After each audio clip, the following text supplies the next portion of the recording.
उत्तर प्रदेश में 2027 के अंदर चुनाव होना है। उसको लेकर अब राजनीतिक पार्टियां जातिवादी राजनीतिक पर उतर जाएगी। अब इसी को देखते हुए इटावा का कांड सामने आया है। इटावा के कथावाचक कांड पर उत्तर प्रदेश के पंचायती राज और अल्पसंख्यक कल्याण मंत्री ओम प्रकाश राजभर ने एक बड़ा बयान दिया है।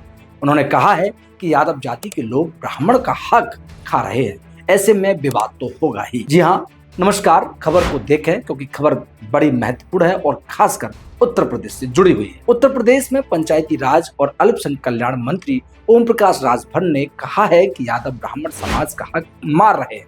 एनडीटीवी से एक विशेष बातचीत में कहा कि यादव समाज का काम दूध धोकर जीवन यापन करना है और ब्राह्मण समाज का काम कथा कहना है। ऐसे में एक जाति दूसरी जाति का काम छीनने का काम करेगी तो बवाल होगा ही।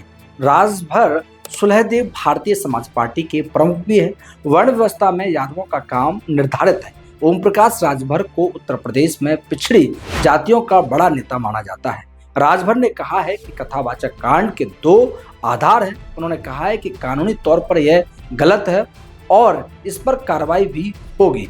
उन्होंने यह भी कहा है कि ब्राह्मणों का अधिकार है कथावाचन करना, लेकिन यादव उनका काम छीन रहा है, ऐसे में बवाल तो होगा ही। इसके साथ ही उन्होंने यह भी कहा कि यादव अब ओबीसी नहीं रहे हैं, वो छतरी को पीछे छोड़कर काफी आगे निकल चुके हैं। यादवों को ओबीसी से बाहर निकालने की मांग उन्होंने कहा है कि यादव को अन्य पिछड़ा वर्ग ओबीसी की सूची से बाहर कर देना चाहिए। उन्होंने ओबीसी की सूचना से जाट, कुर्मी और सुनार जाति को भी बाहर करने की मांग की है। उन्होंने उत्तर प्रदेश की पंचायती राज मंत्री ने कहा है कि पंचायत चुनाव में ओबीसी आरक्षण में बंटवारा होना चाहिए। राजभर ने कहा कि यादव के साथ घटना होती है तो पूरी सपा मतलब समाजवादी पार्टी उसके साथ खड़ी नजर आती है, लेकिन मुसलमान के नाम पर चुप्पी साध लेते हैं। उनका दावा है कि सपा बंद कमरे में मुसलमानों के साथ होने की बात कहकर किनारा कर देती है।